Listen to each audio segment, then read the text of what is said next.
here on Salam Media.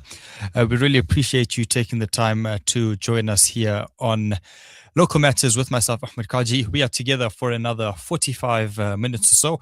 We had just finished a conversation with the Independent Electoral Commission, taking us through what voter registration was all about this past weekend. The fact that there is still voter registration until this weekend, and we will be touching base with them throughout the next few months with regards to the local government elections. And speaking about local government elections, there is local governance, the aspect of service delivery, whether that's been adequate in certain communities.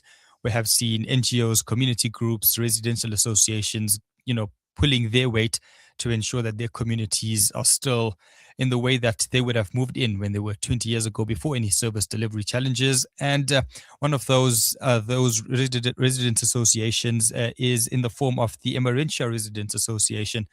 Brother Saber Manjoo is the chairperson for the Emmarentia Residents Association. It's a volunteer-run, non-political residents association representing the interests of people in and around that community.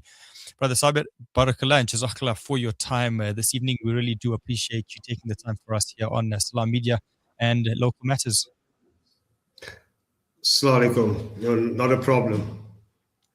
Welcome. Brother Saber, it's been an interesting last 18 months, I would assume, for people in the Emmarentia and perhaps by extension Greenside community as well. Perhaps you can take us through some of the big projects which you've undertaken over the last 12 to 18 months. Yeah, so Jazakallah for that. Yeah, so I think it has been actually, was probably quite interesting in the sense that we were in the midst of, service delivery collapses around water, roads, almost everything that you could think of around service delivery had been happening around us.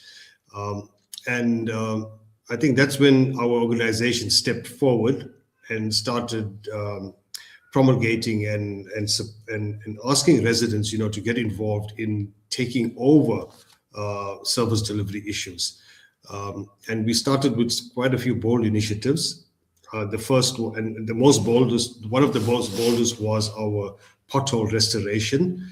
I don't need to tell you what potholes are and, where it is in Johannesburg. And so we took the decision, to go ahead and fix the real problematic potholes in our area, despite knowing that, the council did release statements that, we could be fined and so forth, but we did it. And alhamdulillah, we did it together with a few businessmen in the area. We managed to raise funds and fixed up potholes. Another notable one was, if you drive around any of our suburbs, you can't identify the street names or where you are. And we all, by default, use, our GPS or our Google or, navigation tools. So what we did is, we know that our suburb is quite a high frequented in terms of runners, cyclists, and even motor vehicles. So we went and embarked on a project of repainting all the road names. And alhamdulillah, we painted over 40 street names in Emmarentia. It added a splash of color back into the area because, we had to, by virtue of that, clean up some of those areas. So just those two projects, I've got a whole list of them, but I don't want to be delayed just on those points. But those are the type of things we've started doing just to try and circumvent, what's been happening for the past 18 months. In terms of the relationship with the city of Johannesburg, that must be relatively an interesting conversation to kind of go ahead. How has that dynamic worked? In you necessarily want to step on their toes, but you're also taking care of them, doing the work that you would expect them to do. Yeah, that's one of our biggest challenges. And our engagement with council sometimes becomes borders at the point of ludicrousy. For example, I'll give you an example. We have a sprite running in our suburb, running from the Emmarentia Dam out towards Victory Park, Delta Park. That's unkept. There's alien invasive plants in there. There's people setting up camps and so forth. So we have approached council to say, we as a community, the Residents Association representing the community, would like to adopt that area and look after it. It's bizarre, our application for that has been sitting with council now for over a year. They have acknowledged the receipt, but haven't given us the go-ahead at all. So what we've decided to do is just to continue doing it ourselves, so we just notify them that, that this is what we're doing, and we carry on. But why I'm using that example, brother, is that it's a bit strange that, even when you want to try and work with council, they don't support you. They don't support you in terms of giving you at least the go-ahead or giving you some sort of even just emotional support. All they do is just stonewall you with, reasons as to why why we can't do things to help them. And I find that quite bizarre. What would your thoughts then be heading into the local government elections as a residents association in terms of service delivery? What's your mindset going into it? Personally, it's mixed because from what I see on the ground, I don't believe much will change. Just in terms of, our social responsibility and in terms of our ability to influence things, we really encourage people to go out and, go out and vote and make the right decision. But more than that, I think it's almost a frivolous exercise, if you're just going to go and vote and you're not going to be active in your community. And I think that's the missing point, brother, that, we, by voting and believing that, we're going to bring in a party or an individual into power is not going to solve the problem. We ourselves have to make that personal commitment to change and to get involved at grassroots levels.